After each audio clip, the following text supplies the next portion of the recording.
दोस्तों, अगर आप और अच्छी नींद चाहते हैं तो हमारी प्यारी सी ऐप नींद को इंस्टॉल करें।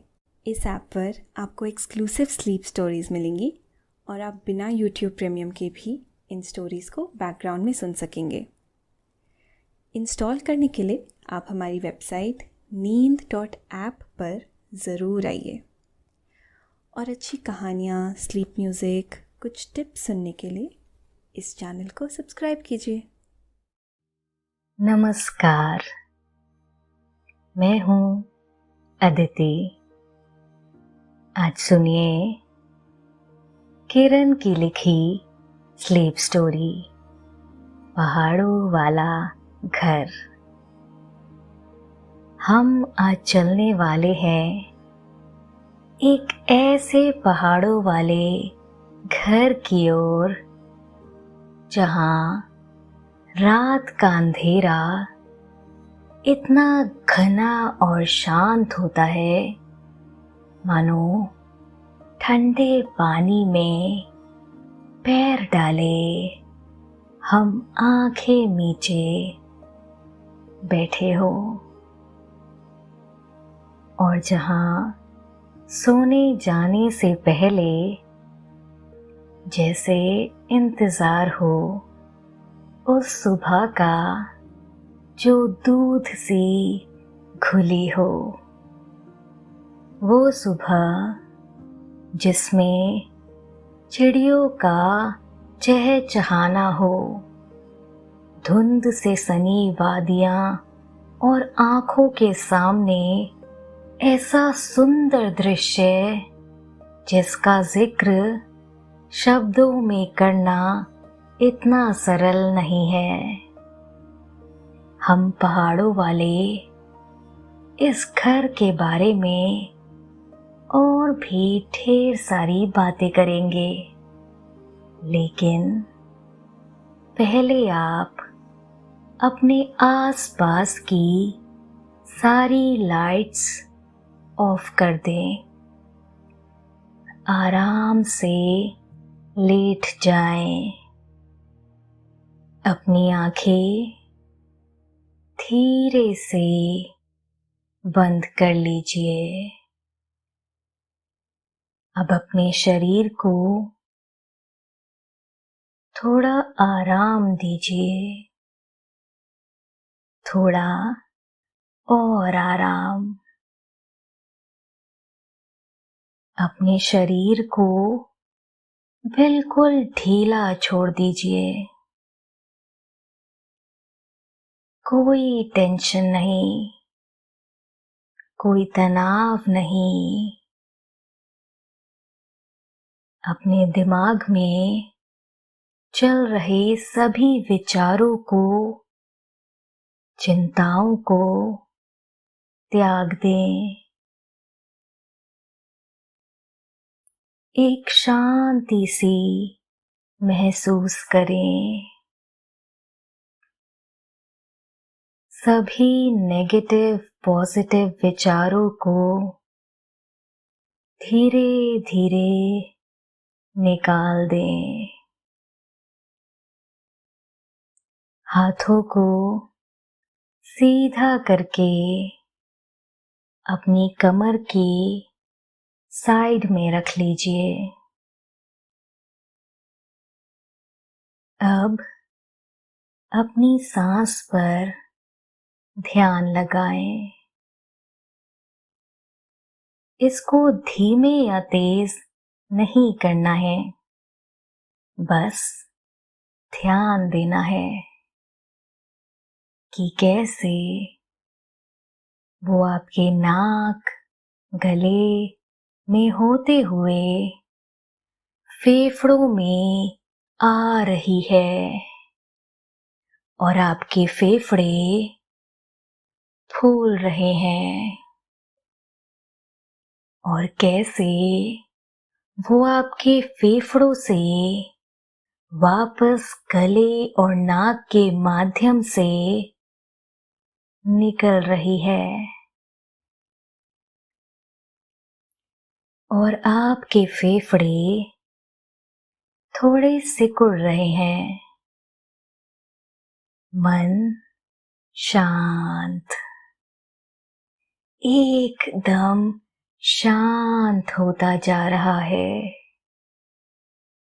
आप बहुत अच्छा महसूस कर रहे हैं। खुद को काफी हल्का फील कर रहे हैं। हर तरफ शांति ही शांति है, सुकून है, खामोशी है। पहाड़ों वाले घर के सफर की शुरुआत होती है बस स्टॉप से, और बस में खिड़की वाली सीट से। खिड़की के पास बैठे उल्टी दिशा से आती हवा आपके चेहरे में ऐसे समा रही है जैसे ठंडे पानी के छींटे आपके चेहरे को धो रहे हैं। ये छींटे आपके चेहरे को साफ कर उसे शीतल कर रहे हैं। बस की तेज रफ्तार और सब कुछ पीछे जा रहा है। पेड़, बादल, आसमान और यह रास्ता भी, लेकिन हवाएं साथ है। वह हमेशा साथ निभाती सी लगती है। हर जगह, हर तरफ यह हवाएं ही तो है जो हमारी आत्मा को पावन करती है, उन्हें जीवन में बदलती है।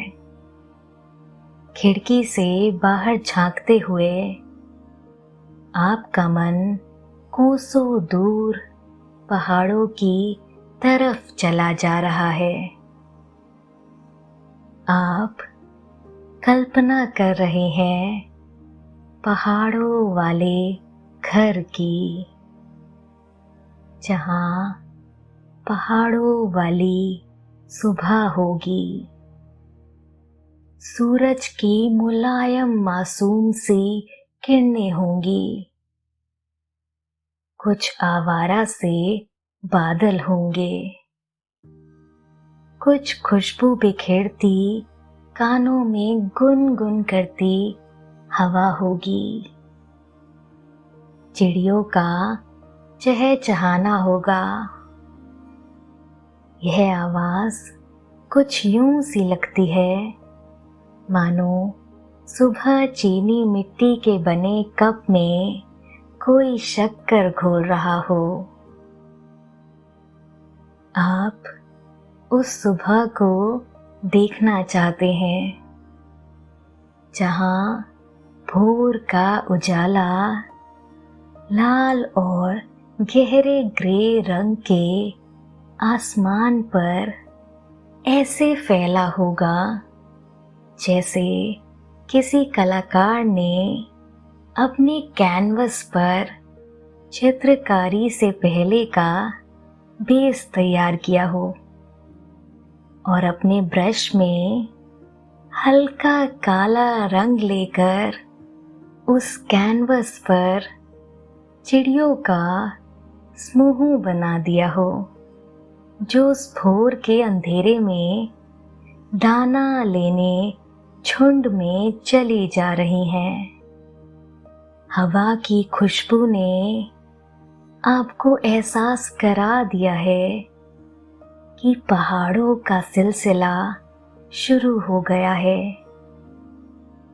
आपने नजरें उठा कर देखा, पहाड़ों की ही नहीं, पहाड़ वाले घरों की भी शुरुआत हो चुकी है।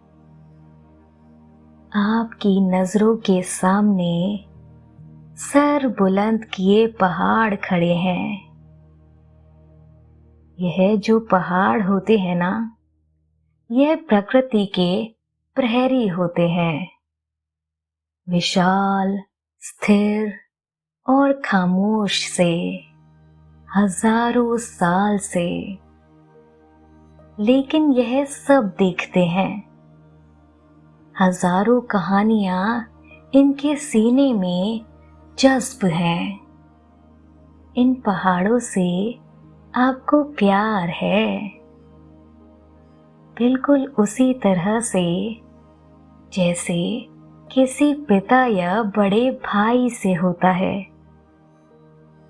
आप चाहते हैं इन पहाड़ों से गले लग जाना, जैसे पिताजी लगाते हैं, दुलारते हुए।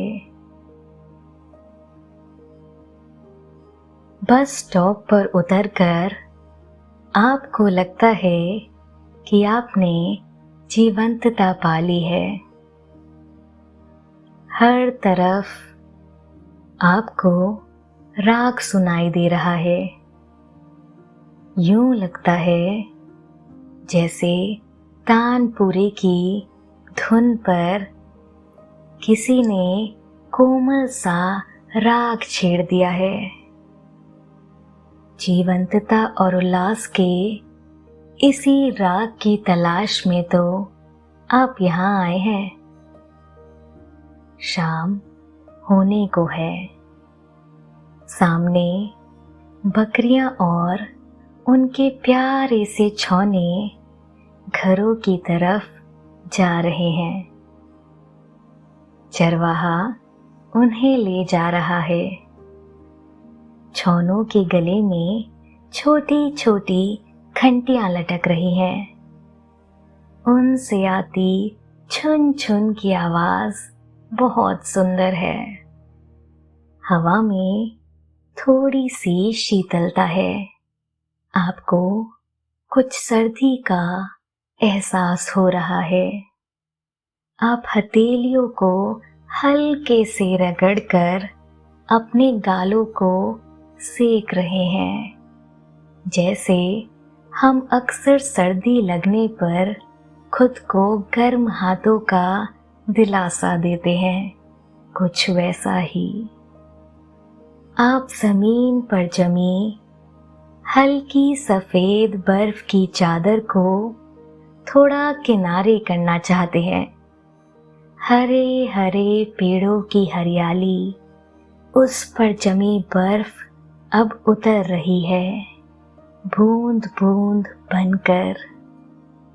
ऐसा लग रहा है जैसे धूप और पत्तियों ने कोई साजिश की है इस बर्फ को परे करने के लिए। आपकी मंजिल बस थोड़ी ही दूर है। आपको बस थोड़ा सा ही चलना है। चलते चलते आपने देखा सामने वाले घर के चूल्हे पर अभी भी कुछ आग बची हुई है। आपको चूल्हे की आग एक उम्मीद की तरह नजर आती है। आपको थोड़ी सी आग की गर्मी की जरूरत है। आप उस आग की तपिश के बीच सर्दी को भी कुछ महसूस करना चाहते हैं। अपने घुटने एक पत्थर पर टिकाए आग की तपन को महसूस कर रहे हैं। महसूस कर रहे हैं हल्की सी गर्मी को।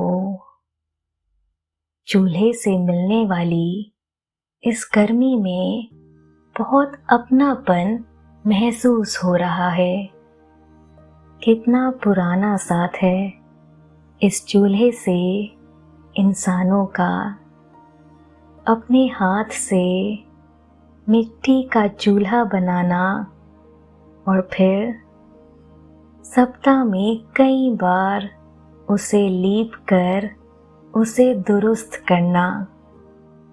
यह सब सौंदर्य उस स्टील के बने गैस चूल्हे में कहाँ। इस्तेमाल करने के बाद वह जज्बात कहाँ जुड़ पाते हैं उससे। चूल्हा भी जैसे आपसे मिलकर खुश है। जरा सा मुंह से फूंकने पर उसकी तपिश बढ़ गई है। आप उठ खड़े हुए हैं। शुक्र है उस चूल्हे की आग का। उसने आपको सुकून और राहत दी। आप धीरे धीरे मंजिल की तरफ बढ़ रहे हैं। आप घर तक पहुंच गए हैं। यह आपकी कल्पना से परे बहुत सुंदर घर है। घर को देखकर आपको लग रहा है जैसे इससे आपका पुराना नाता है। मानो आप इसे विरासत के तौर पर यहाँ रहने वालों के लिए छोड़ गए थे। यह कहकर कि जब मैं यहाँ थकान मिटाने आऊं तो मुझे इसे वापस कर देना। अपना सामान रखकर आप अपने कमरे की बालकनी में पहुंच जाते हैं। आप कुदरत को शुक्रिया कहना चाहते हैं। आपने अपनी नजरें ऊपर उठाई तो आपको एक थाल मोती से भरा कविता याद आ गई। इतना विशाल थाल जिसमें जगमगाते मोतियों के कण। यह वही तारे थे जो इतने विशाल हैं, जिसके सामने यह दुनिया, यह पृथ्वी मात्र कण के अलावा कुछ भी नहीं। इसके बावजूद ऐसा लग रहा था जैसे आप अपनी बाहों को थोड़ा ऊंचा करके एक तारा तोड़कर अपने गर्म कोट की जेब में डाल सकते हैं, जिसे वापस आप अपने साथ ले जाएंगे। अपने कमरे की दीवार पर टांग कर इस शाम को याद करेंगे। इस पहाड़ों वाले घर को याद करेंगे और वो 7 तारों वाला समूह सप्तऋषि है। इनको इसी समूह में साथ तोड़कर आप अपनी बैग की चेन में लटकाए शान से घूमेंगे। यह असीम पल आपके साथ वहीं वापस जाएंगे जहां से आप आए हैं। अभी वापस जाने के बारे में क्यों सोच रहे हैं आप? अभी वापस नहीं जाना। अभी तो इस पहाड़ों वाले घर से वो सुबह देखनी है जिसकी कल्पना आपने इस पूरे सफर में की है, जो आप सबको सुनाना चाहते हैं।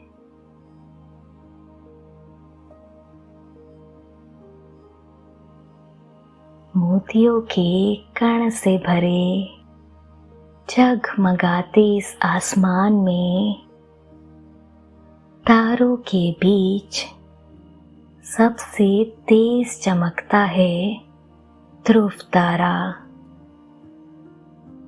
जो आपको हमेशा बहुत प्यारा था। सबसे तेज जो चमकता है।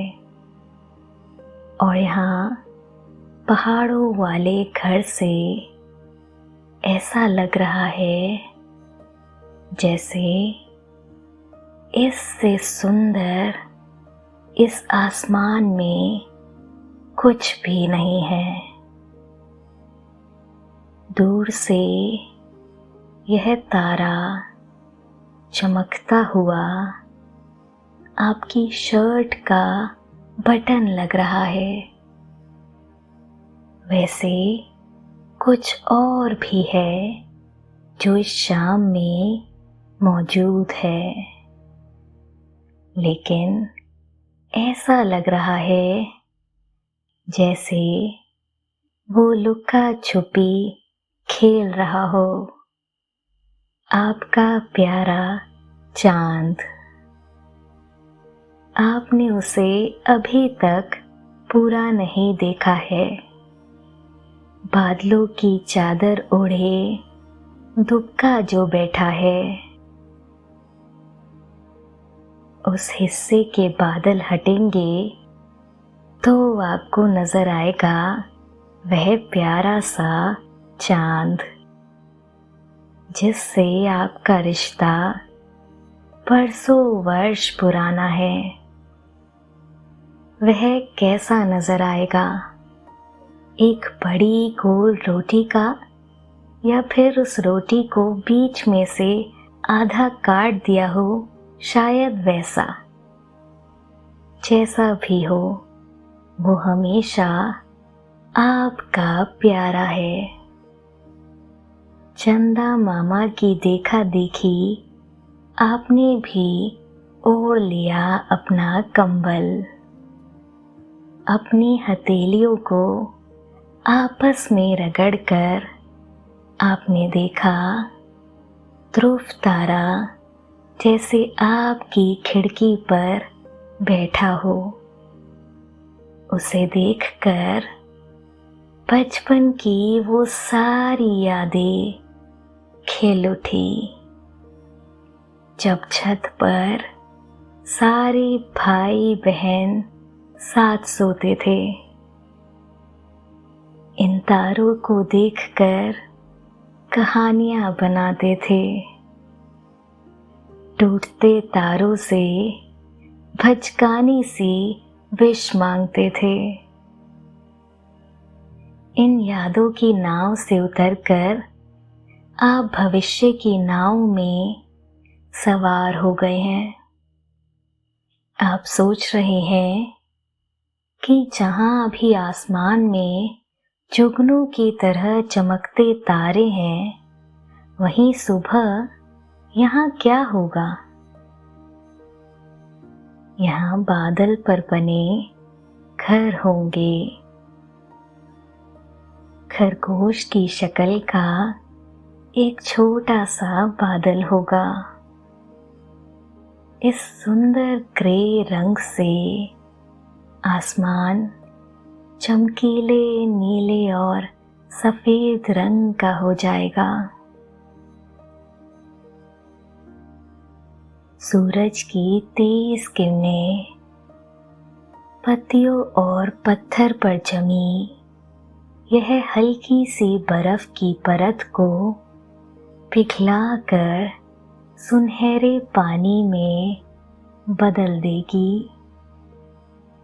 नीचे किनारे पर बहती नदी के पानी की आवाज ऐसी होगी जैसे मेडिटेशन का सुकून।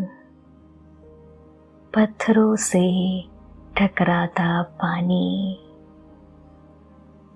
दूर नजर दौड़ाने से दिखने वाला जंगल, जो सुंदर भी है और विशाल भी।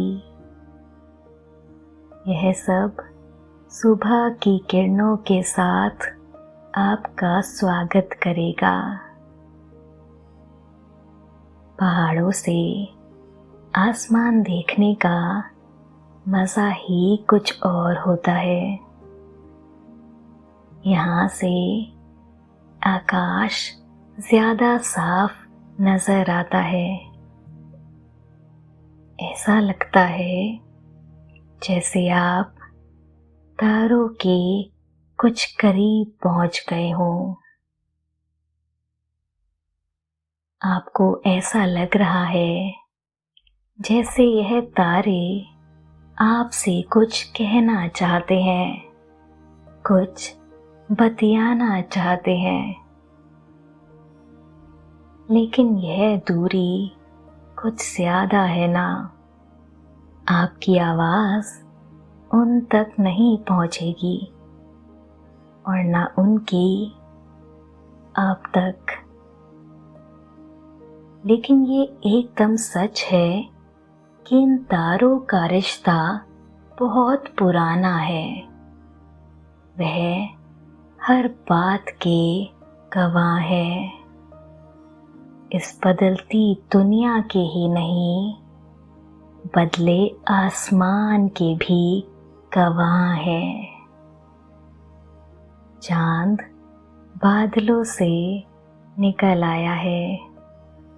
आहिस्ता आहिस्ता ऐसा लगा जैसे वह आपको झांक कर देख रहा है। मुस्कुराता सा चांद कुछ बाजी बदमाश सा लगा, जैसे वह आपको देख फिर वापस छुप जाएगा, जैसे आपको चिढ़ा रहा हो। लेकिन उसने ऐसा नहीं किया। वह धीरे धीरे बादलों वाले बिस्तर से बाहर आ गया है, अपनी ड्यूटी पूरी करने। उसको यह जिम्मेदारी मिली है ना, सूरज के ना रहने पर वह रात को रोशन करेगा। वह अपनी दूधिया रोशनी हर तरफ फैला रहा है। धीरे धीरे रात गहराती जा रही है। आप बालकनी से आकर बिस्तर पर लेट गए हैं। एक लंबे सफर के बाद आप थोड़ा सा थक गए हैं। हवा में सर्दी पड़ रही है। आपने एक पतला लिहाफ ओढ़ लिया है।